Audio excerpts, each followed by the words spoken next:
Okay, and this again, it goes along really well with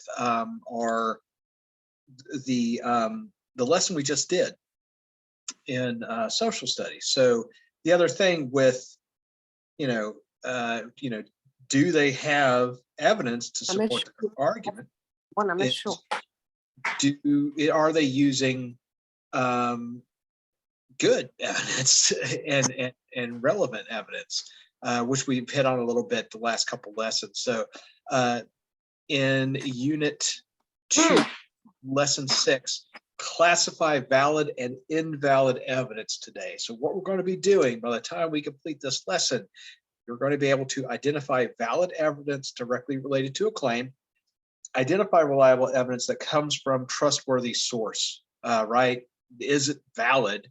And that a lot of that is based on where it comes from, and identify evidence that is invalid. So vice versa. When is it not valid? When is it not credible? So let's take a look here. Listen to our audio. When you classify evidence as valid or invalid, you evaluate the evidence to determine whether it supports a claim effectively. Valid evidence is relevant or directly related to the claim. It must also be reliable. Reliable evidence comes from a trustworthy source, such as an expert in the field. Reliable evidence is fair and complete. Evidence can be invalid, not valid, for several reasons. Evidence that does not come from a reliable source is invalid. Similarly, evidence that does not relate directly to the claim is invalid. If evidence does not fully support a claim or reflect faulty reasoning, it is invalid. Being able to classify evidence will help you decide whether an argument is convincing. So, this, like I said, it goes along with what we just did, but, it's not just supplying evidence. Is it relevant? Is it credible? Or does it, is it not relevant? Is it not credible source? So, thinking about what we just did in social studies. So we talked about Obama and Mitt Romney and, jobs and things like that. So if Mitt Romney, to make his case, had, mentioned, Barack Obama has said he's added, so many jobs and unemployment is down to this, but I know a family that's out of work. That's anecdotal, right? And it's also, while it might be relevant that family's unemployed, it is not reliable, and it does not speak to the rest of the country. So it doesn't talk to the unemployment rate, which was going to be a nationwide number. So it's things like that. You have to look to see if it's anecdotal, if it's relevant to the situation. Again, I've mentioned this several times. They may have a good statistic, but does it mesh with what they're talking about? Does it support the argument? And then there's just not credible sources. So you have to be very careful of where the information is coming from. So we'll take a look here and see how that works. So our first little passage here, and right immediately we know how this is going to go based on the title. Solar is the smart way to go, right? So obviously this is talking about solar energy and maybe an investment in solar energy. We'll see what's going on here. So it says the sun is an abundant source of energy. Every hour, more energy reaches Earth from the sun than humans use in a year. Harnessing the energy of the sun to power and heat our homes makes sense for our environment and our economy. Solar energy is a renewable, non-polluting resource. Unlike burning fossil fuels, changing solar energy into electricity or heat does not produce greenhouse gases that contribute to global warming. If we do not take steps to switch to solar energy, we could soon find ourselves on a planet with unpredictable weather, an unstable food supply, and widespread political upheaval. Developing solar energy also makes sense from an economic perspective. According to the Solar Foundation's National Solar Jobs Census 2012, the solar industry added 13,872 jobs from September 2011 to September 2012. That figure represents a 13% growth in employment in the industry. At a time when employment in other industries is lagging or shrinking, going solar is a strategy with no downside. So he says here, the underlined portion in text box A, the author says that without solar energy, the planet could face terrible consequences. The author ignores other options for dealing with global warming. Incomplete evidence often signals bias. So we have to be careful, right? That's a very bold claim that without solar energy, we could find ourselves on a planet with unpredictable weather, an unstable food supply, and widespread political upheaval. So, is all of that that's putting a lot on solar energy, to solve all those problems. And it's unlikely that he could have evidence to support that. And he doesn't support that necessarily. What we do have, so on the second box here, it says most issues have pros and cons.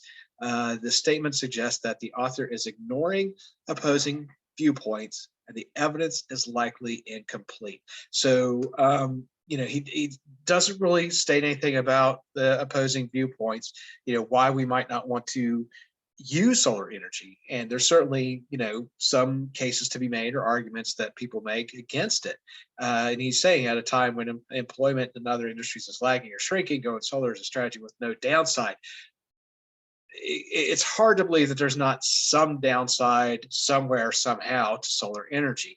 Can you think of anything that doesn't have at least a little downside? That's a very, very strong statement again. So, he does have some statistics as far as employment goes. So he uses that, but some of the other claims that are being made here are pretty bold and probably very hard to support with evidence. All right, so let's take a look at the quiz.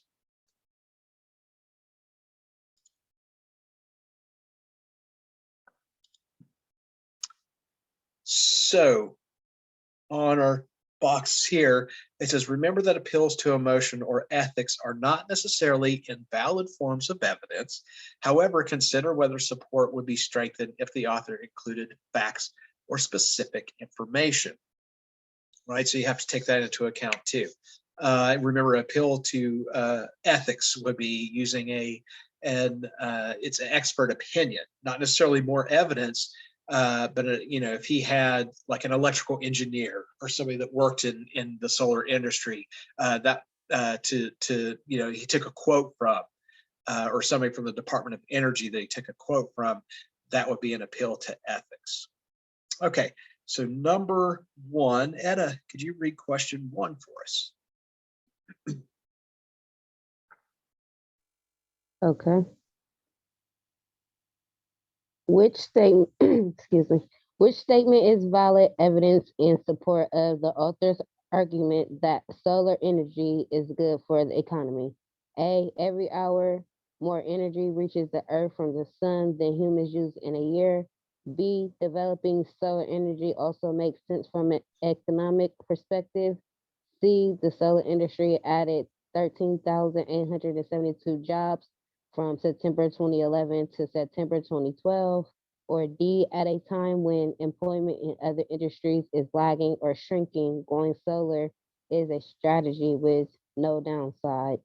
A. C. So the solar industry added 13,872 jobs from September 11 to September 2012. Usually when we're looking for evidence and fact-based material, it's going to be specific.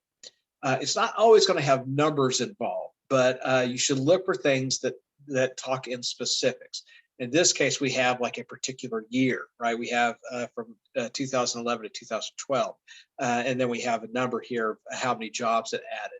So very specific, detail-oriented. It will typically, be a good, valid fact to support or evidence to use in support. Again, it might just be text from time to time. Historically, if we're talking about something that occurred, like an event or something, it might just be text. But look for specifics. And that's usually going to be evidence. Okay, so C for number 1, and then we have a drag and drop scenario here. What we're doing, we'll be looking for valid and invalid information to complete our drag and drop boxes. Tracy, could you read the first paragraph for us? Yes, the first paragraph. Adopt a such a mood. Cells does have all shapes and size of lovable most pure breast all American cats, shaggy dogs, puppies and kittens, teenagers and oldsters. Your chances of finding a wonderful companion who matches your lifestyle, family, and home are excellent. About 20% of these animals are purebred. However, if you're looking for a truly one of a kind pet, unlike anyone else, animal shelters offer the best selections anywhere of smart, healthy, lovable mixed breed cats and dogs. According to the Human Society of the United States, most are America's dog of choice, accounting for nearly 60% of all pet dogs. What's more, their numbers are increasing for good reason. As dog trainer and author Brian Q. Commons explains, mixed breed dogs are often healthier, longer lived, more intelligent, and of more stable temperament than purebred because of what geneticists call hybrid vigor. Okay. Yeah. Christiana, you want to read paragraphs 2 and 3? Okay. A second-hand pet in no way means second rate. On the contrary, shelter workers have often observed that many shelter animals seem to sense what they were up against and become among the most devoted and grateful companions.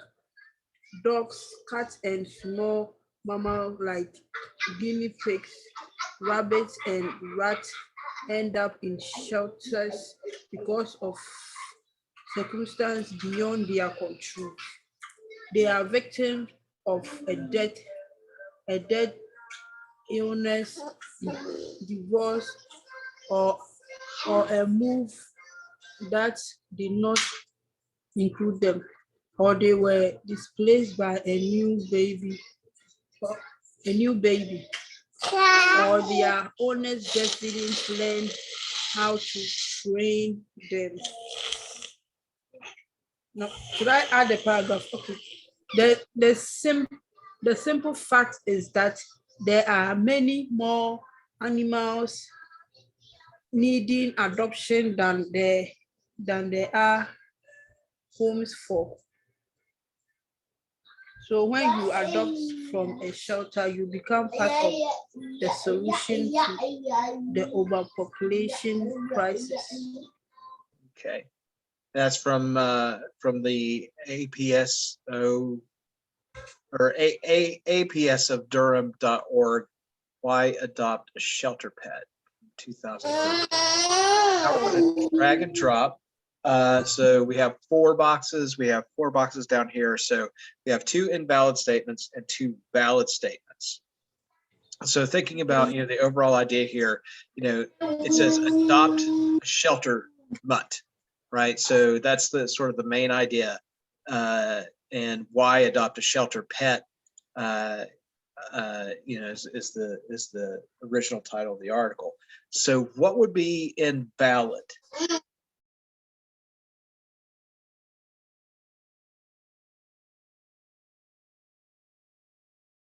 Any guesses here? The one about the guinea pigs and where does it go? Yeah, dogs, cats, small mammals like guinea pigs, Yeah. rabbits, and rats end up in shelters because of their circumstances. So that's speaking to how they end up there, but not why you would adopt them, or why you might choose a mutt, right, a mixed breed animal over something else. Let's try a valid one now. What is a valid claim?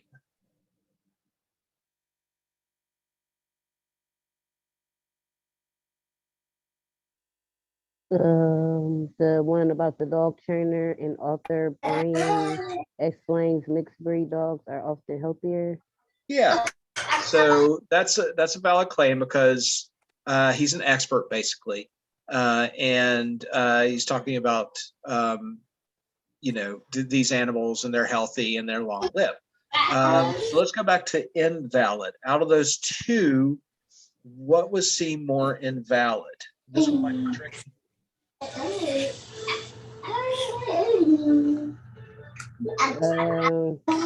Shelter workers have often observed that many shelter animals seem to have seen what they were up against. So over here, this, according to the Humane Society and the United States, mutts account for 60%. So actually, it's this one. Now, the reason for that is it's just now, like in an article like this, it does it is some information, but that doesn't really explain, why you would want to choose that type of animal and why you may adopt one. It's only telling you very specifically, what the statistic is as far as mutts in American homes. So it says, according to the Humane Society of the United States, mutts are America's dog of choice, accounting for nearly 60% of all pet dogs. Now that's kind of a bandwagon thing, right? So as an American, I might also want to adopt a mutt because 60% of Americans have, but that's not necessarily relevant here. It makes a nice segue in the paragraph, but it's just kind of useless information. Here, though, shelter workers have often observed that many shelter animals seem to sense what they were up against and become among the most devoted and grateful companions. So that actually speaks to more of why you would adopt a shelter animal. So submit that. So dogs, cats, small mammals, that's invalid.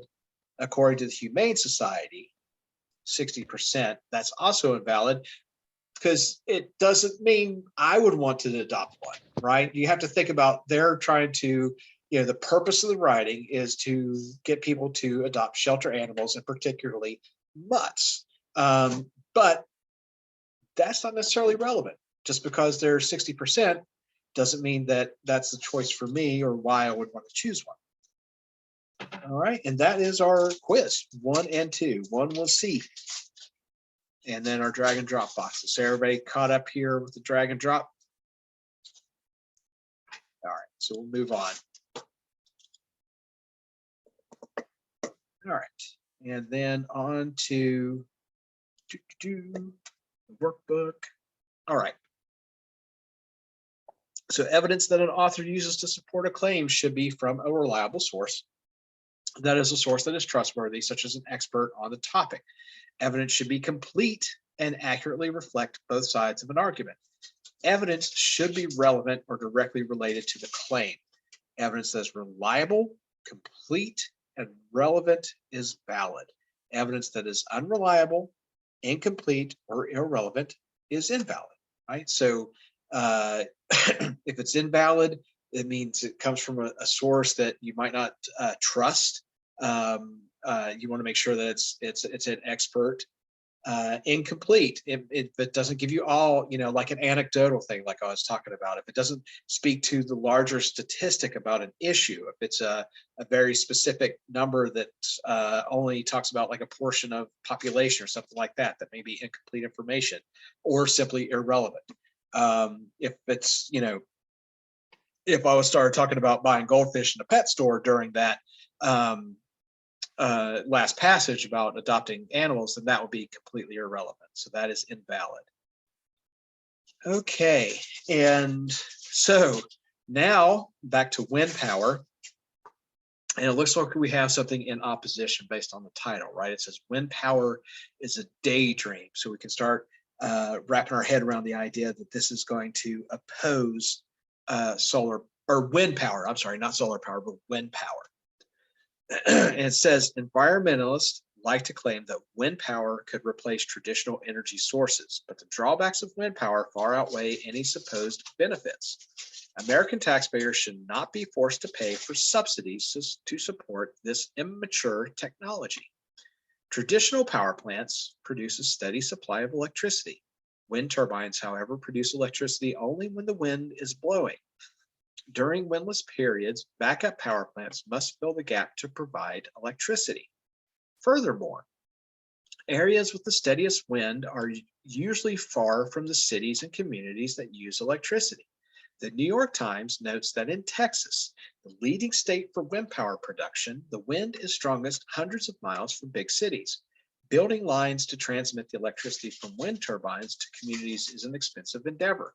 Wind farms off the coast are equally expensive. The construction of the Cape Wind project near Cape Cod could cost $1 billion. Until we find practical solutions to these problems, we should not devote any tax dollars to this daydream of environmental extremists. Okay, so first, it says the New York Times is a major national newspaper. Information from this source can generally be considered reliable. So, if they're making a statement like that, you could trust them. If it's a newspaper you haven't heard of, something that that might be questionable, then you might want to call that into question. And then second, the author calls environmentalists extremist, but provides no supporting evidence. The author is likely not presenting both sides of the issue fairly and may be considered biased. So, when it says we should not devote tax dollars to this daydream of environmental extremists, people that wanted to, invest in wind energy and support wind energy, what makes them extremists? Are they destroying, coal power plants, or, what's happening there? There's no evidence. So we don't have a full, solid argument here. We don't really have evidence to support everything in here. He does make some points, but is that enough? All right. And so the first question asks you to determine the author's claim and then to identify valid evidence. You must understand the claim before you can evaluate the evidence that supports it, right? So the claim is wind power is not something that we should invest in this country. And then he has some, the author, puts forth some reasons why this is a bad way to go. So let's look at question one here. Grace, how about reading question one for us?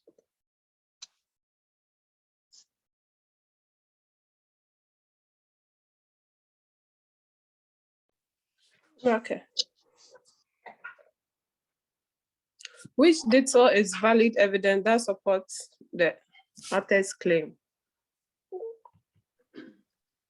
Environmentalists like to claim that wind power could replace traditional energy sources. B, tax dollars supports subsidies for development of wind power. C, wind power is an immature technology. And D, the New York Times notes that in Texas, the wind is strongest hundreds of miles from big cities. Is it D? D, right? So we have, evidence. We have a reference to what could be considered something that's reliable, or a something that's reliable. And then it goes on to say that it costs a lot of money to then transmit that power from where it's generated to the cities, the major cities. So D is in dog there for number one.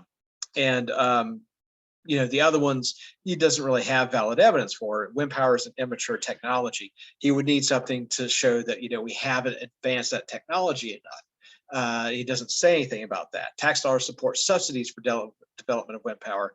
Well, he doesn't really say where that money might go to a better energy source. And environments like to claim that wind power could replace traditional energy sources. Well, okay, yeah, they do make those claims. That's not really relevant, though, to the author's claims about replacing or adding wind power to our country. So 2 here. How about Sasha Gay? Could you read 2?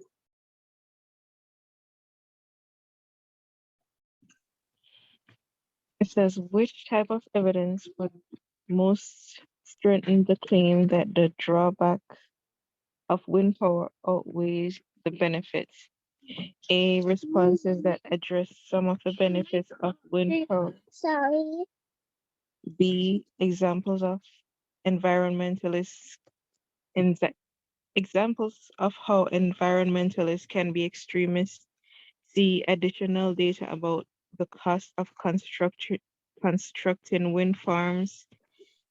D, stories from people who have to rely on unreliable wind power. Is it D? It's C here. He obviously want to address benefits of wind power, so we can eliminate A. Examples of how environmentalists can be extremists. That doesn't really make the case for wind power, right? That's not relevant. If they're environmental terrorists or something like that, that doesn't necessarily do anything for wind power. C, of course, is our option there, because further data on how much it would cost, that can make it less attractive, right? If we start talking about big numbers for building this type of infrastructure for wind power. And then D, stories from people who have to rely on unreliable wind power, anecdotal, right? That's if I look at a farmer, or ask this actually came up last year right around this time, because of the Texas, remember the ice storm that came through Texas and froze up a lot of the wind turbines. And was that? Yeah, that was this time last year. And there's a certain senator from Texas who had fled the country, basically, and had started talking and making a point about, he was one of the ones that was talking about wind energy. There was a former president that was talking about wind energy, and these stranded people without electricity, leaving out a lot of the other details that there was other reasons why those things froze and were not operable, that they were not set up for that type of weather, but they could be. So C here, but that would be anecdotal, right? If you're just talking about a group of people, well, when the wind wasn't blowing, they didn't have electricity. Okay, well, that's one group of people. What about everybody else? So yeah, that would be more important to show cost. That's something that's going to get people's attention and be relevant. Inactivity lowers achievement. So let's see here. How about Etta? Could you read maybe 1, 2, and 3, paragraphs 1, 2, and 3 for us? Okay. Many kids are arriving at excuse me. Many kids are arriving at school hungry, and some then go through the day with limited access to healthy food. Combined with a reduction in PE, physical education time, is this fostering an adverse, what is it? Adverse? Yeah, Is it adverse. adverse? Yeah, adverse. Adverse environment for academic achievement. The more we learn, the more that appears to be the case.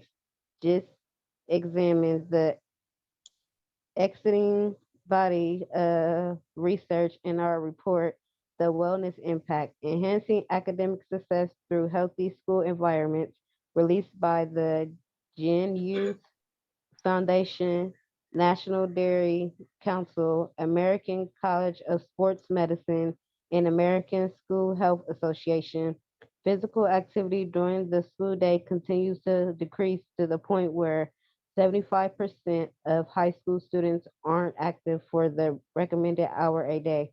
Yet we know that children register improved cognitive function after just 20 minutes of physical activity, meaning that reducing PE and recess in favor of increased classroom time has the opposite effect intended.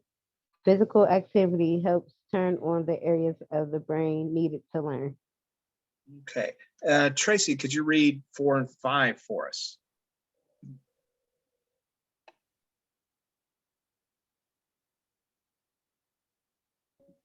Sorry. Number 4. Yeah, paragraph 4 and paragraph 5. American kids spend 2,000 hours for a year in school.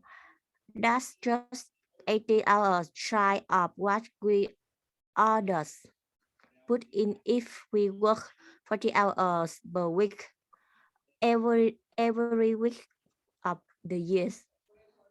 And we regularly warn of the potential health risk of sitting all day.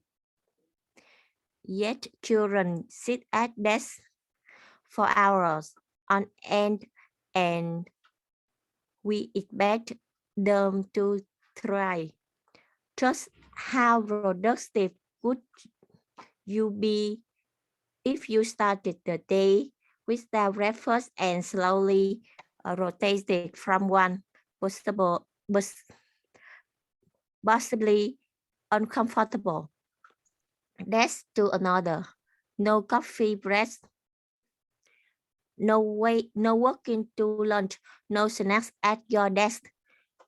Find the ramifications of this situation stress far beyond our introvert bright when America's student performance ranking on behind those of other countries. We face the threat of an unprepared future workforce, of falling wisdom to preventable disease at an early age, and of hurting our economic productivity while our societal health care costs soak.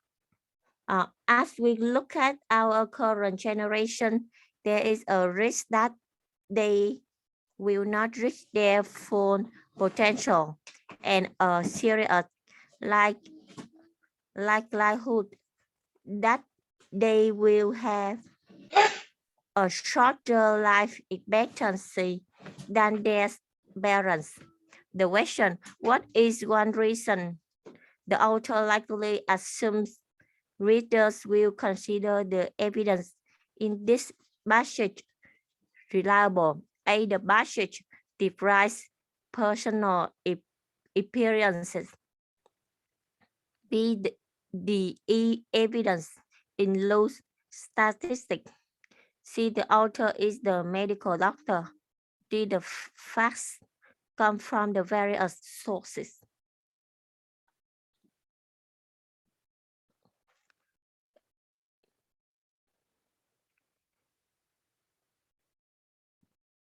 The evidence, the author. I think A. So it's C.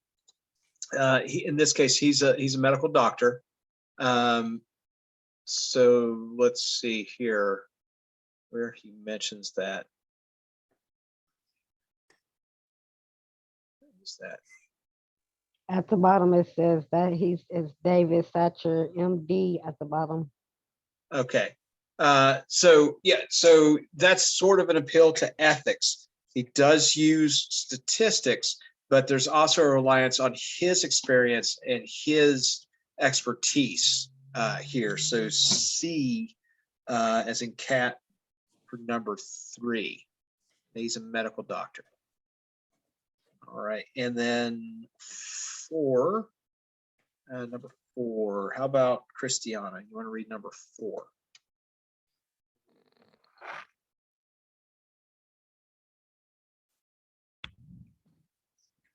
Number 4. Which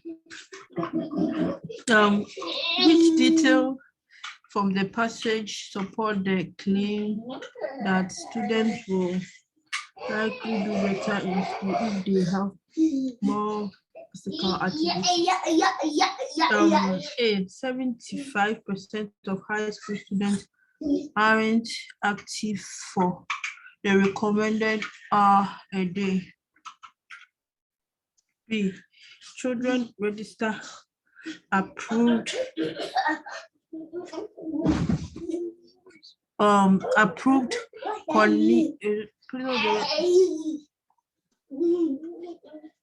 is it approved, please, what that C word? Cognitive. Okay, cognitive function after just 20 minutes of physical activity. See, American kids spend 2,000 hours a year in school. D, we are regularly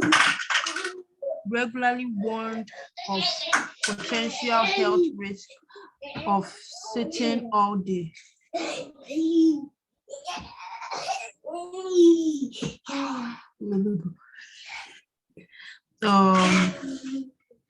Is it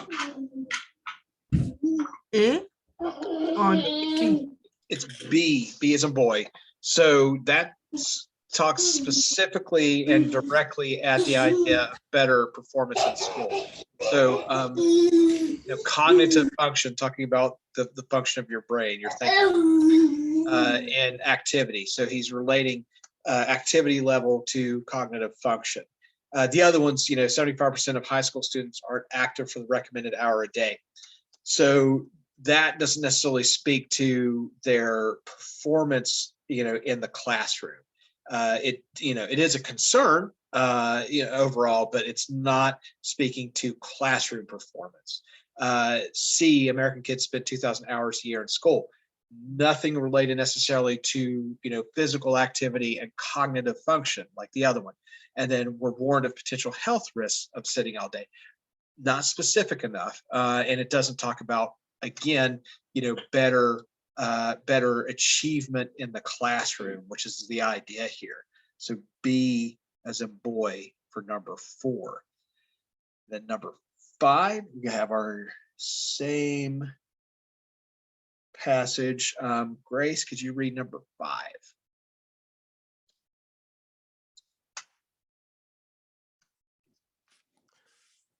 The author suggests that poor nutrition and lack of activity have a negative impact on students' ability to learn.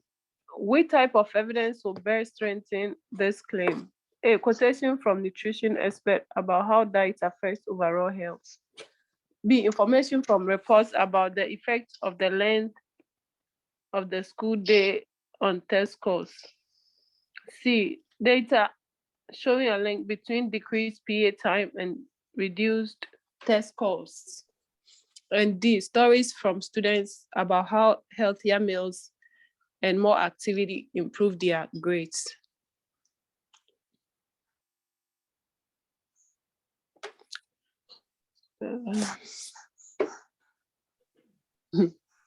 Is it A or C? It's C. Yeah. First off, data. So if it says something like data, we know it's talking about, specific information. That's something you could actually show like on a graph, right? You could show like amount of PE time, and then you could show, the test scores, and you could see, maybe the amount of, reduced PE time, you see the test scores going down. So yes, C is perfect for that. A, Well, if we're talking about activity, we don't necessarily want to talk to a nutritionist, right? A nutrition expert. And then B, information for reports about the effect of the length of the school day, not necessarily about activity, right? Just the length of the school day. We're wanting to make sure that we're specifically talking about activity. That's what's relevant here. And then D, stories. That's something, that should kind of trigger. If we're just talking about stories, then that's anecdotal information, right? It doesn't have statistics to back it up. If we just talk to one student, it's like, oh, I sat in class all day and my grades suck. There could be other reasons for that. And that's not enough information either if it's just individual cases. But data showing a link will prove that. 5 is C as in cat. And our same passage again. Sasha Gay, how about reading number 6? Which detail from the passage relies on emotional language to frighten readers? A, combined with a reduction in PE time, is this fostering an adverse environment for academic achievement? And B, physical activity helps turn on the areas of the brain needed to learn. C, American kids spend 2,000 hours a year in school. That's just 80 hours shy of what we adults put in if we work 40 hours a week, every week for a year. And D, we face a threat of an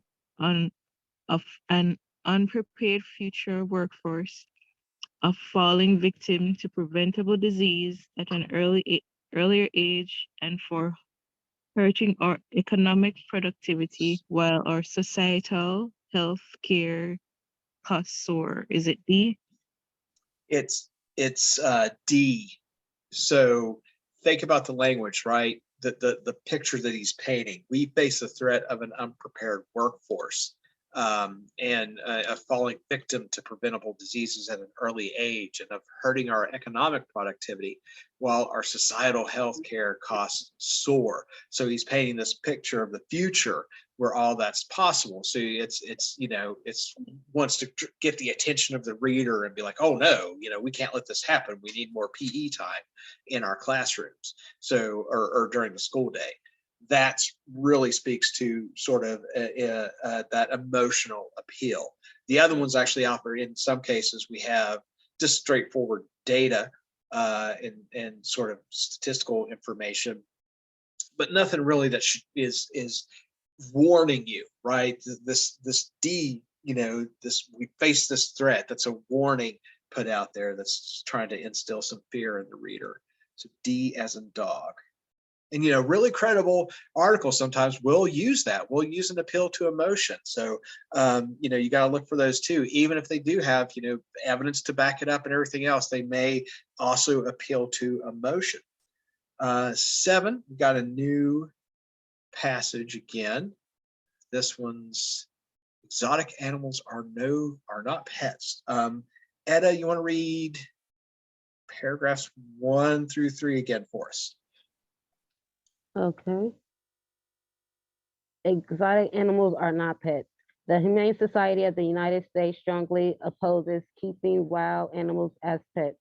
This principle applies to both native and non-native species, whether caught in the wild or bred in captivity. The overwhelming majority of people who obtain these animals are unable to provide the care they require. Despite what animal sellers may say, appropriate care for wild animals requires considerable expertise, specialized facilities, and lifelong dedication to the animals. Their nutritional and social needs are demanding to meet and in many cases are unknown. They often grow to be larger, stronger, and more dangerous than owners expect or can manage. Even small monkeys and small cats such as ocelots Ocelot. Mhm. ocelots can inflict serious injuries, especially on children. Wild animals also pose a danger to human health and safety through disease and parasites. Baby animals can be irresistibly adorable, until the cuddly baby becomes bigger and stronger than the owner ever imagined.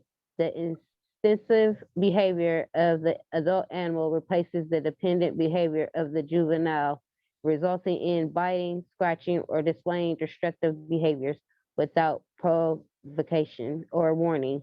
Such animals typically become too difficult to manage and are confined to small cages, passed from owner to owner, or disposed or in other ways.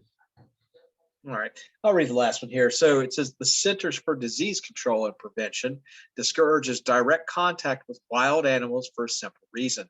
They can carry diseases that are dangerous to people, such as rabies, herpes B virus, and salmonella. The herpes B virus, commonly found among macaque monkeys, can be fatal to humans. Tens of thousands of people get salmonella infections each year from reptiles or amphibians, causing the CDC to recommend that these animals be kept out of homes with children under 5. 2003 outbreak of monkeypox was set in motion when African rodents carrying the disease were imported for the pet trade and infected native prairie dogs who were also sold as pets. So, we're opposing the idea of keeping exotic animals as pets. I know that my wife would absolutely love to have an ocelot, and I will show her this article and tell her why she can't have one. So number 7 here, how about Tracy? Would you like to read question 7 for us?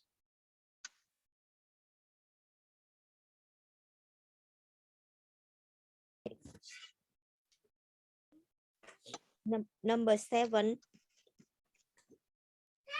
One reason the author cites against keeping wild animals at best is that the overwhelming majority of people who obtain these animals are unable to provide the care they require.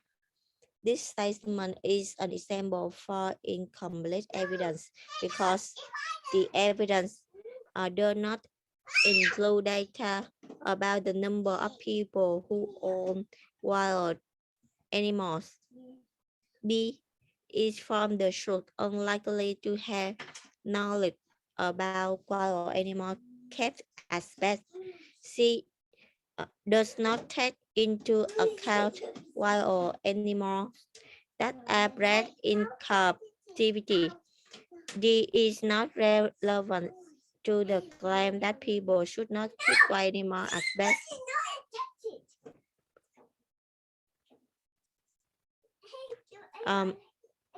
A? Yeah, so that's a fair statement that the overwhelming majority of people can't are unable to provide care that they require. But we would need evidence to follow up with that. What's the percentage that are rescued of the such and such number of exotic animals in the U.S. So many are rescued or something like that. We would like to see some hard statistics to help support that claim. So yes, 7 is A. Christiana, could you read 8 for us? Okay, number 8. In paragraph 4, the author notes that in 2003,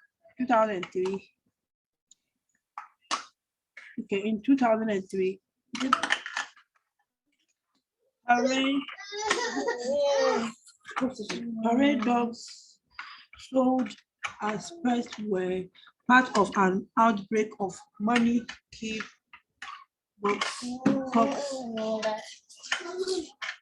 How does this evidence support the claim made in paragraph 1? A, it shows how lack of veterinary care can lead to widespread illness among wild animals. B, it gives data to support the claim that the wild pet trade is dangerous for animals and humans. C, it makes reader fear the consequence of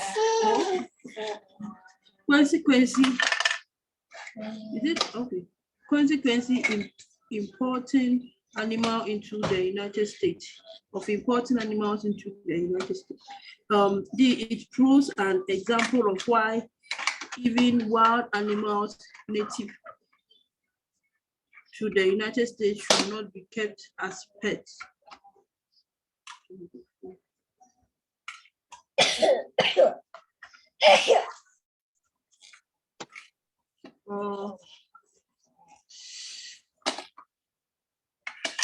The B. So it's D. D is in dog. So I guess one thing, you got to make sure you understand that, prairie dogs are native to the United States. That's kind of information there that's helpful. Yeah, it's showing that, well, even something that, is sort of a, animal that's not going to hurt you physically, it's not really capable of hurting you. The issues of keeping something like that, could be, an outbreak of a very deadly or very serious disease. So that, helps support his claims there. So number 7 was A. Yeah, nailed it. Number 7 was A. And number 8 is D as in dog. Okay, so we're going on to 9 here. Number 9, Grace, would you read number 9 for us?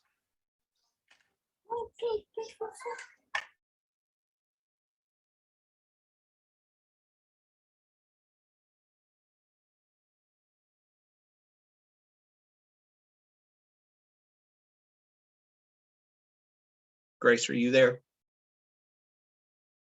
Hey, did you say Grace? Yeah, number 9. Did you get number 9 for us? Oh, okay. Sometimes here Ray and JC hear the same. Yeah. Yeah, I got the other includes information, the Centers of Disease Control and Prevention, which claim that this information supports. A, animals that are cute as babies can become dangerous when they mature. B, most people lack the expertise required to care for wild animals. C, wild animals can pose a danger to human health and safety. And D, pets that become difficult to manage are often forced to live in poor conditions. C. C, yeah. Now that one you go right too, right? Because you think about, well, what does the Center for Disease Control and Prevention do? Right? They study diseases. They, they super involved with COVID right now, right?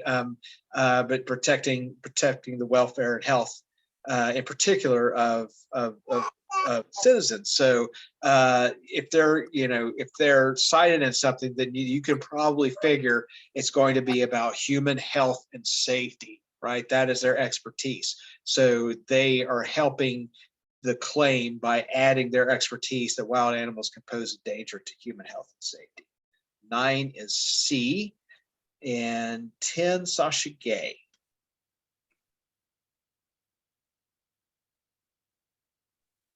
It says, what implied belief does the evidence in this passage support?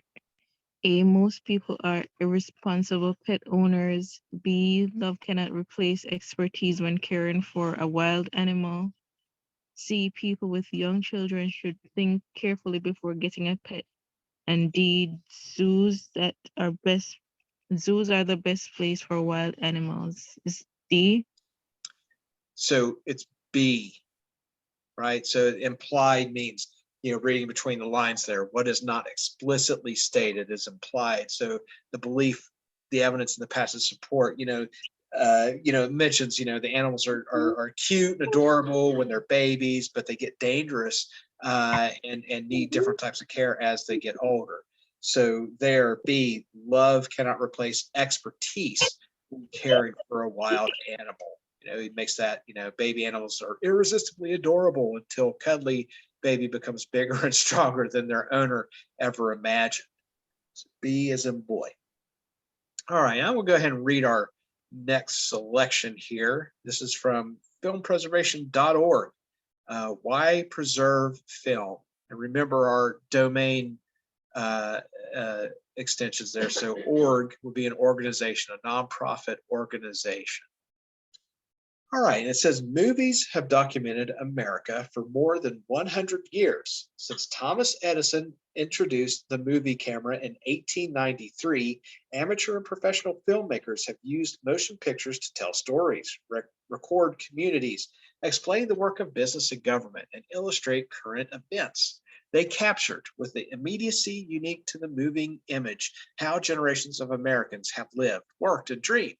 By preserving these films, we save a century of history. Unfortunately, movies are not made to last. Created on perishable plastic, film decays within years if not properly stored. Already, the losses are high. The Library of Congress has documented that only 20% of U.S. feature films from the 1910 and 1920s survive in complete form in American archives. Of the American features produced before 1950, about half still exist. For shorts, documentaries, and independently produced works, we have no way of knowing how much has been lost. For Hollywood, the tide has turned. Commercial producers now invest heavily in the protection of their film libraries. With the development of television, home video, DVD, cable, and internet exhibition, Hollywood's sound films have become valuable assets and have many markets after their initial release. Still at risk, however, are documentaries, silent era films, anthropological footage, avant-garde works, newsreels, home movies, works made for ethnic communities, industrial films, and other independent productions. We call these orphan films because they fall outside the scope of commercial preservation programs.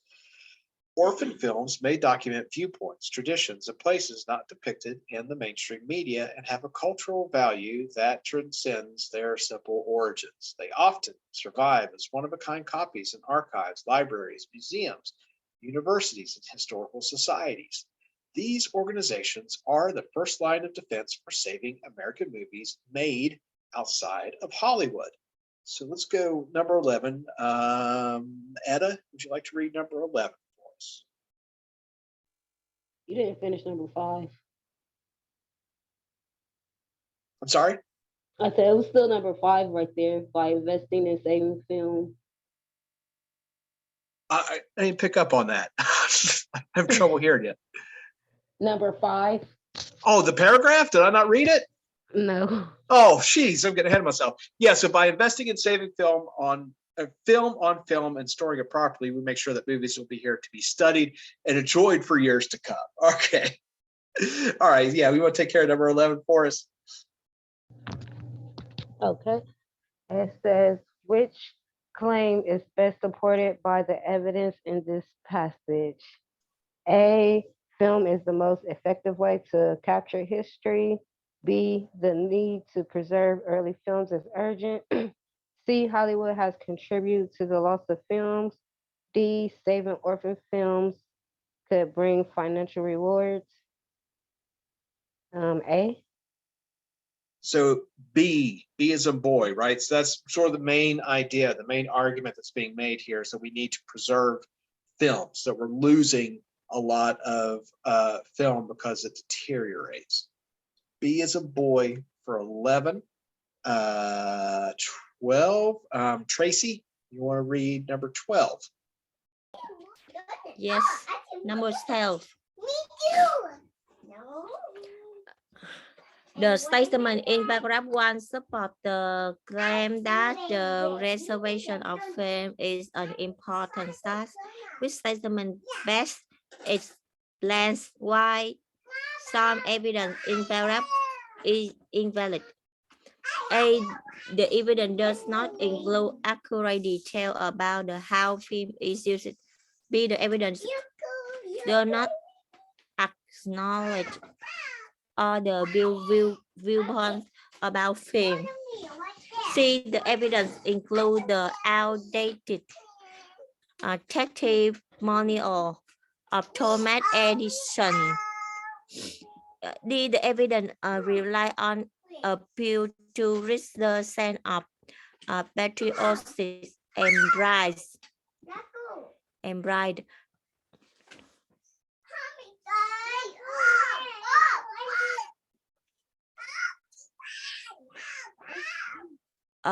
B. So D, when we look D. at paragraph 1, so movies have documented America for more than 100 years. They captured with the immediate unique of the moving image how generations of Americans have lived, worked. So it's very specific to American film. And it's speaking to that idea of sort of patriotism and pride here to preserve those movies. D as in dog for number 12. 13. Christiana, will you read 13 for us, please?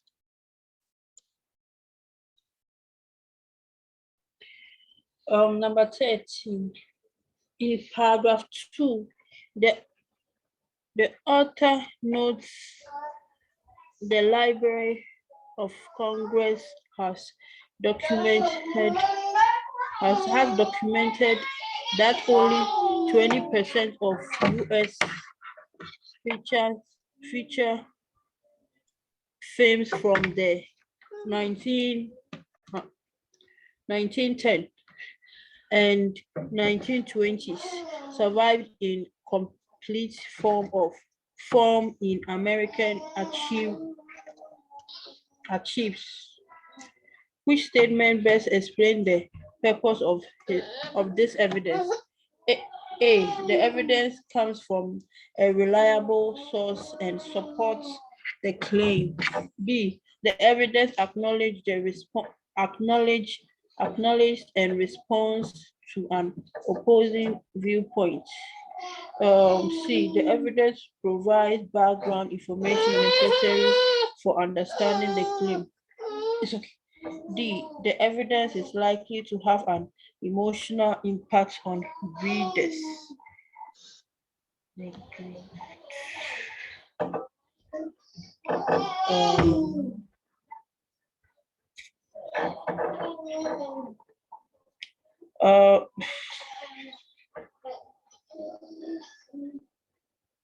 it C or D?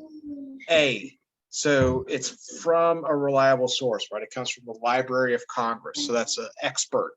And it does support the claim. So when we're talking about preservation of film, it notes that only 20% of US feature films from the 1910s and 1920s survive. The rest of those, evidence responding to an opposing viewpoint. He doesn't really offer to why wouldn't we? There's nothing like that in there. So yeah, A for 13. 14. Grace, you want to finish off 14 there?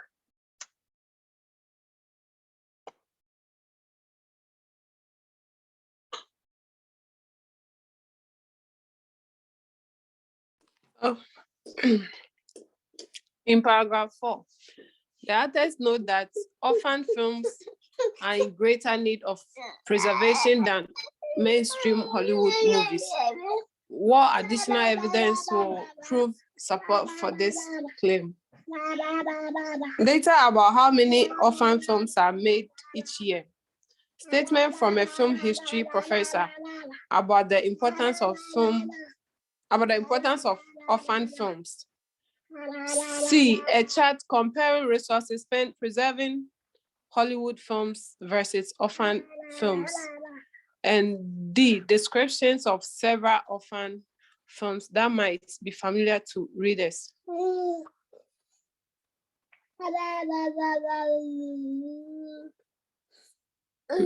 C? Yeah, C, right? A chart, lots of data there, comparing resources spent preserving Hollywood films versus orphan films. So, that would really speak to it and be a specific statistic we could use. All right, so that is the end. Anyone need to follow up with any of the answers there? Please, can I get 1 to 4? 1 through 4, is that what I heard? So Yeah. 1 was D as in dog. Okay. 2 is C Okay, as in cat. Okay. 3 was C. And 4 is B as in boy. all right. Thank you. All good there? Okay. So, the most important thing here, pay attention to the evidence. Make sure that it lines up. Make sure that it's complete. If somebody makes a claim, do they have statistics or evidence to support it? All of that is just rolling right along here, sort of parallel with what we're doing in social studies and, working towards, taking that GED test where you're going to have to do some writing. And this is going to play into that. All right. Let me see. Okay, so if we're all good, is there any questions on classifying evidence? Okay. All good? All right. Okay, so tomorrow we're going to do the social studies review at 12:15. We'll see how that goes. Nilda, number 9 is C. All right, I'll put that in the chat there too. All right, so we'll do the review tomorrow. We'll see how that goes. That might be all we get to. There's about 30 questions, I think, and I'm not sure if there's writing in there. I wouldn't look at that tonight. So you guys have a good afternoon, and I'll see you tomorrow. All righty, see you tomorrow. All right, bye-bye. Bye.